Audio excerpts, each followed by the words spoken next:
What is up, YouTube gang? Thank y'all for tuning back in with guys. us once again. This video will be dropping on D's birthday, so y'all make sure y'all spam in the comments down below and say happy birthday to D. If you would like to send her something, her Cash App is down there. But just watching this video is a gift within itself. Like it up, do all that good stuff, show her some love.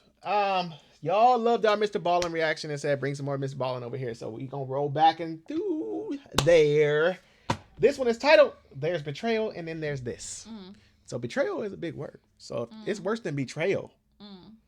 We headed somewhere. I don't know where we headed, but we headed somewhere past betrayal. Let's go. There is a little cottage right on the water in Maryland called Cottage 506. It's a rustic place with a wood fire stove, a couple of small beds, and a small sitting area for breakfast. And then outside the cottage on the porch, you have this amazing view of the water. And then behind the cottage is the resort that the cottage is a part of. And the resort offers guests that stay in this cottage great food, great entertainment. I mean, this is a great spot. However, Cottage 506 has a dark secret. I don't even like it having a number. Like, I wouldn't even want Cottage 5. It's like a camping or Airbnb. It just sound bad. Like, you want to stay in Cottage 506? No, I don't actually. You know what? The numbers just don't settle with me. Like, I don't like it. Like, here's Cottage 506. I feel like I'm going... Pineapple. Yeah, I'm cool. I can't do it. Pineapple. It's the reason I and many other people will never be staying there. A little afternoon on Valentine's Day 1998, a married couple named Steve and Kim Rico held hands as they walked towards their car. They had just dropped their 8-year-old daughter off at a neighbor's house in the suburban neighborhood in Maryland where they lived, and now Steve and Kim had the whole weekend to themselves, and they were really excited about it because they had this big trip planned. Now, admittedly, Kim had no idea what they were actually going to be doing because Steve was the one who planned it, and he was obviously being very secretive about the details. He wanted this to be a surprise. And so for weeks leading up to this weekend, Kim would see Steve on the phone all the time, presumably planning whatever it is they were going to be doing. I already don't trust him. I already don't trust him. I already don't trust him, y'all. I ain't even going to sit here and hold y'all. Because I get it. You going to say, yeah, he's planning a surprise. He got to be secretive. He wasn't secretive enough. So is it a surprise? On the phone with who, though? Yeah. But he wouldn't let Kim hear what he was saying on the phone. He would kind of muffle his voice, or he'd hang up before she could come over and hear him. And then also after these secretive phone calls, Kim would often see Steve writing all these notes down in his journal, presumably about whatever it was he was planning. The only details Steve shared with Kim about this trip was, make sure you wear something nice. When the couple reached their car, Steve hopped in the driver's seat and Kim hopped in the passenger seat, and immediately, right after Steve had fired up the car, Kim turned to him and said, "Are you gonna tell me? You gonna tell me where we're going?" But Steve just grinned and said, "Nope, it's a surprise." Kim gave a theatrical sigh and sat back and feigned frustration. But inside, the way she was really feeling was just excited. This was so cool that Steve had put so much effort into whatever it is they were gonna do, but also Kim was seeing her husband was really making a big effort to make her happy. And this was kind of new because lately their relationship had been really rocky. Kim and Steve had been married for 9 years by this point, and they were both very, very different people. Steve was a total homebody, kind of introverted, and Kim was the opposite. She was super extroverted and very social. But when they first met each other, it was actually their stark differences that brought them together. For Kim, when they met, she was in her early 20s, she had just dropped out of college, and her experience with men so far had been she would meet them at parties or bars, and at first it would seem like their relationship was great, but then invariably these guys would just kind of move on and break Kim's heart. But Steve was different. He was this huge guy, 6'4", massive football player, but he was totally a gentle giant. And as soon as he met Kim, Kim could tell this guy is different. He's treating her with respect, he's loyal to her, he really cares about her, and so they hit it off right away. And Kim very quickly became pregnant, at which point Steve asked her to marry him, and Kim didn't hesitate for a second. They were totally in love. And marriage to Steve had really been a stabilizing factor in Kim's life. She wound up going back to college and got her degree, which landed her a job as a surgical technician, which is what she did now. And Steve turned out to be just a fantastic father, and he wound up actually staying home with their daughter when she was a baby so Kim could go out and work. He was a stay-at-home daddy? That's cute. That's different. Dang. That's crazy. That's cute. Oh, yeah, Steve though, Steve. If they was shaky, he planned the trip. Are you trying to heal this relationship, or are we trying to get rid of this relationship? Because some people go to heal on vacation. Some people go to kill. Don't sound like Steve is going to go heal. And Kim always thought it was funny when she would come home and she would see Steve standing in the doorway cradling this infant, but he's like this massive person, and so their baby looked like a toy. But unfortunately, over the last year, Kim had seen a change in Steve. He went from being a shy person, but a person who could go out and function in society, to a shy person who basically stopped going outside altogether. Steve basically refused to go out anywhere with Kim. He didn't want to talk to anyone. He didn't want to spend time with their friends or family. He just wanted to stay home and watch TV or hang out in the basement. I mean, it was pretty obvious he was depressed, but his introvertedness was becoming kind of stifling for Kim. And so Kim approached Steve and said, you really need to go to therapy to get better here. You know, I'll go with you. We can do couples therapy. But Steve refused. And so finally, right around this past New Year, Kim decided she had just had enough. She was totally unhappy. She did not feel like Steve was going to change. And so Kim told Steve that she wanted to get divorced. Oh, and dang. when Steve heard that, he realized the gravity of this situation. He knew Kim was unhappy with him, but he did not know she was thinking about separating. And so Steve kind of broke down and begged Kim to give him another chance. You know, let him prove to her that he will change, that he wants this marriage to work. Steve. And Kim said, okay. And so that was how Steve wound up planning this very secret getaway on Valentine's Day. This trip was supposed to be the start of their new and improved marriage. I was thinking that. I already knew we was going. He trying to get that insurance. But you have to think about it. Sadly, because of him being a stay-at-home dad, it's probably like, okay, if you leave me, I have nothing. Yeah. Like, so he's probably hurt, and he don't go out, so he's probably very attached to that child. Mm-hmm. So Steve trying, he gonna get that money. He gonna get that money. He said, if I can't have you, nobody can. He don't even want her.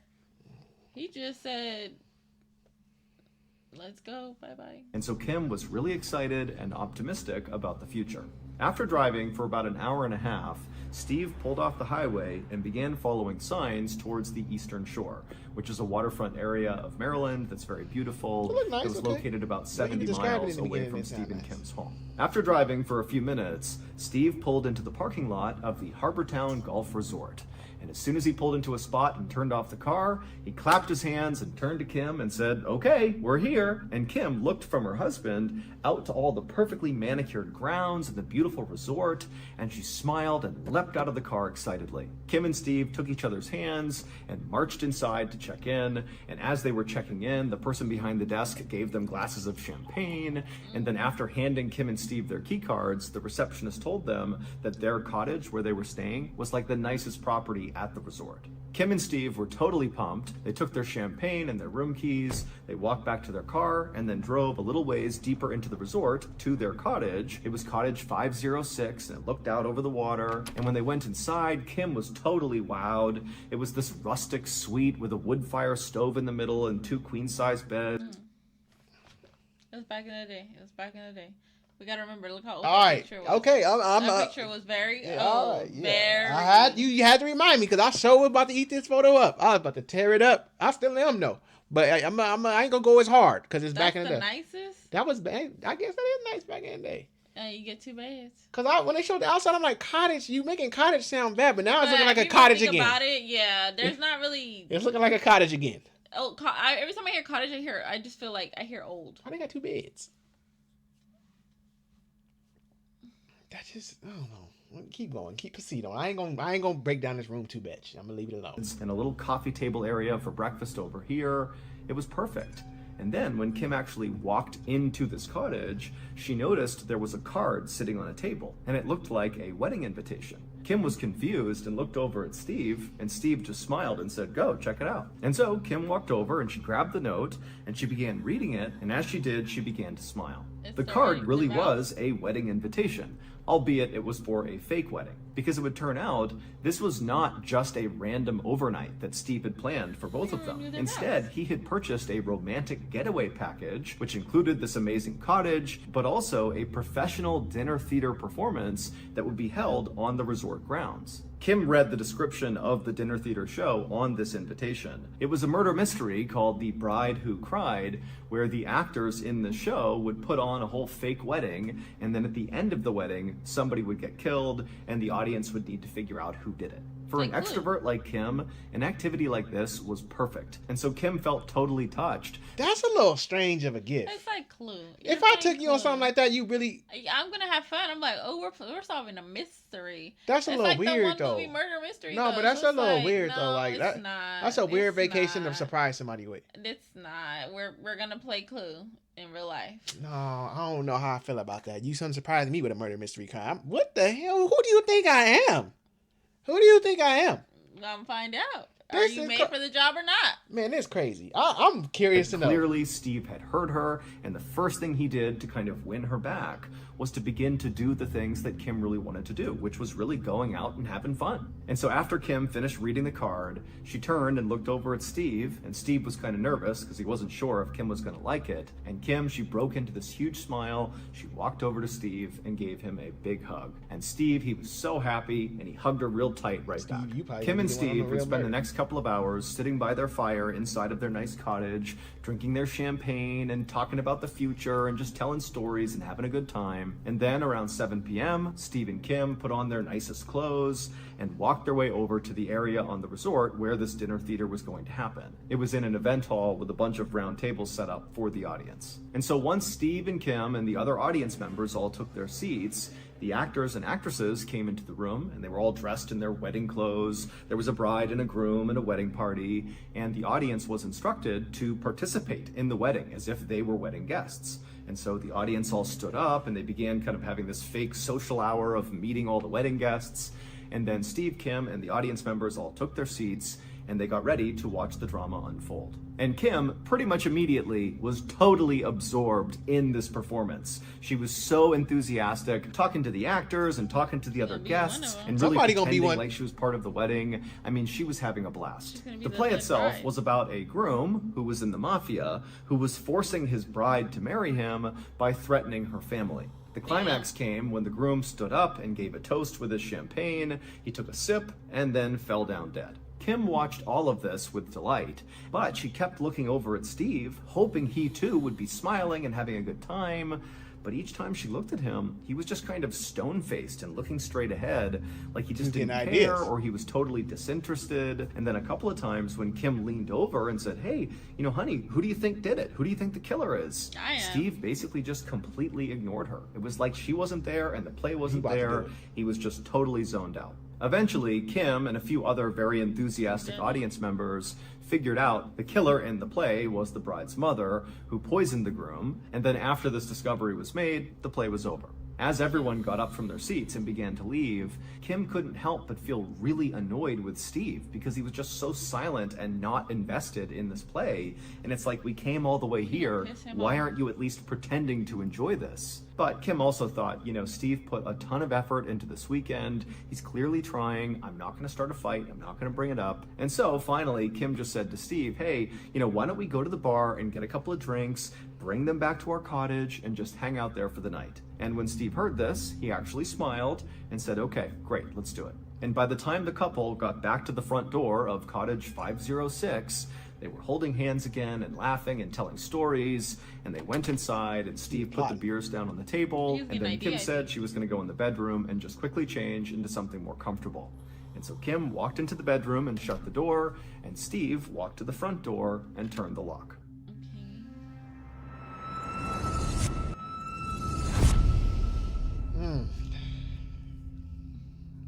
3 hours later, a man named Philip Parker, who was staying at the resort with his family, heard a commotion in the lobby, and he heard people saying there might be a fire at cottage 506 and there could be somebody still inside.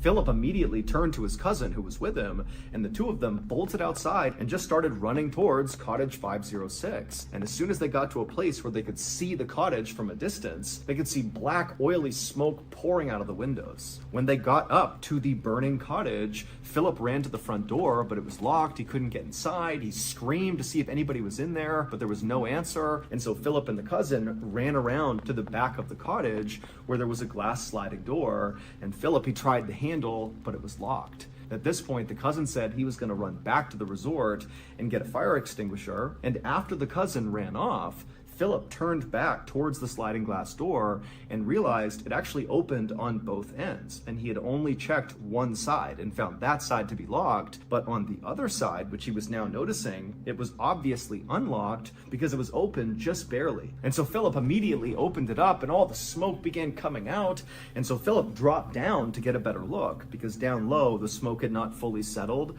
There was a bit of an air pocket right at the bottom of the floor, and so Philip got down and he looked inside, and for a second he couldn't quite see anything, but then he noticed in the middle of the bedroom, right inside this cottage, he could clearly see somebody's feet. Somebody was on the ground. And so Philip screamed that he was coming in, and then he opened the door the rest of the way, and he began low crawling into the bedroom. And as he did, he was hacking and coughing from all the smoke. And so finally, Philip reached this person, and he grabbed their foot, and he shook them to try to wake them up.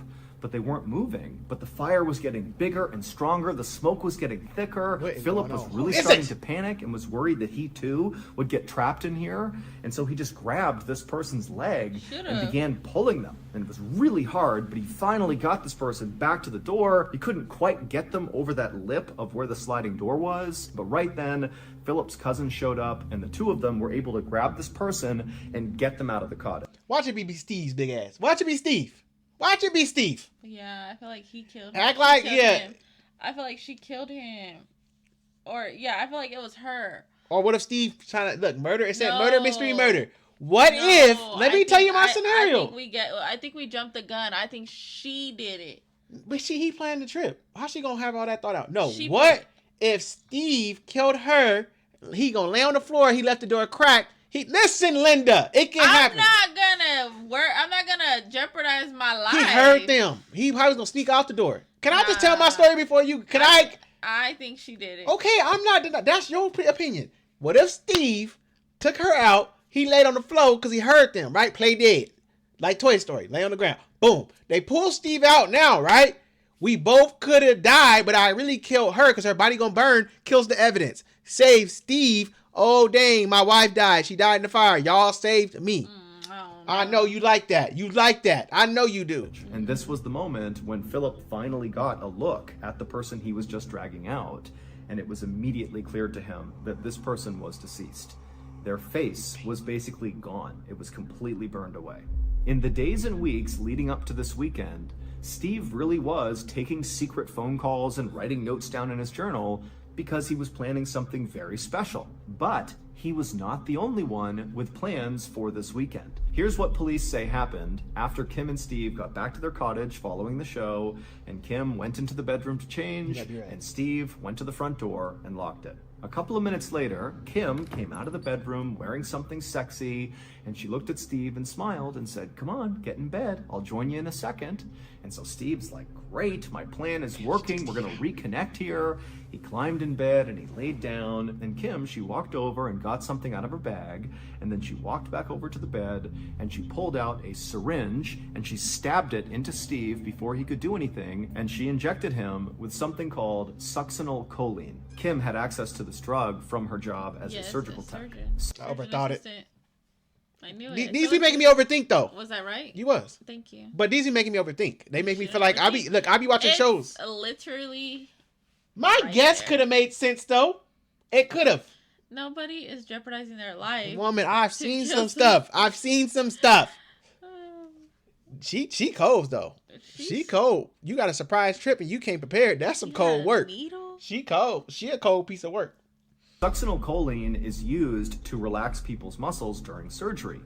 But if you give someone too big a dose, it can stop their breathing. And this drug works pretty much instantly, which means Steve would have seen his wife stab him with that syringe, but then instantly he would have been totally paralyzed, but fully awake and fully alive. And so as he was laying there, he would have seen his wife put the syringe down and then grabbed lighter fluid and then walked over to him and calmly poured the lighter fluid all over Steve's face and chest.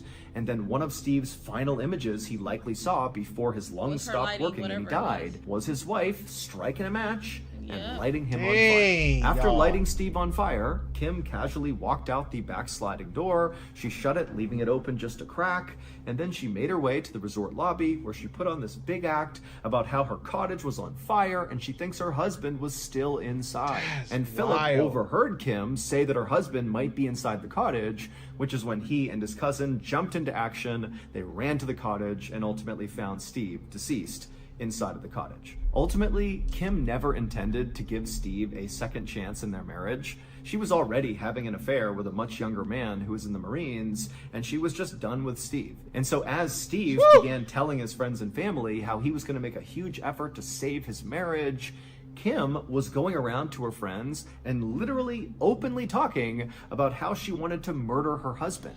But nobody took her seriously. She was out here talking about it, and them friends didn't say nothing.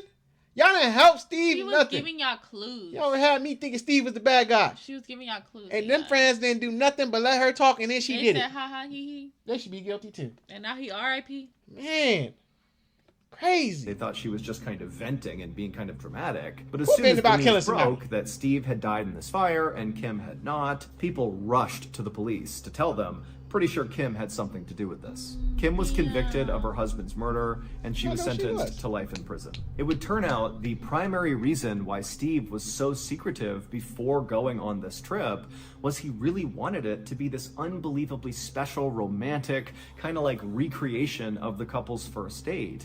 And so what he was doing is he was calling all of Kim's friends and family members and asking them questions about things Kim liked because he wanted to incorporate all of her interests in this trip. And then died after trying these to please her. calls, when Steve was writing in his journal, that was not just writing down like logistics of the trip. He was also writing down how much he loved Kim and how excited he was for their future and what they would build together as That's a messed up. family. This I one mean, jacked Steve up. really believed they were on a path to reconciliation, but of course, that just was not the case.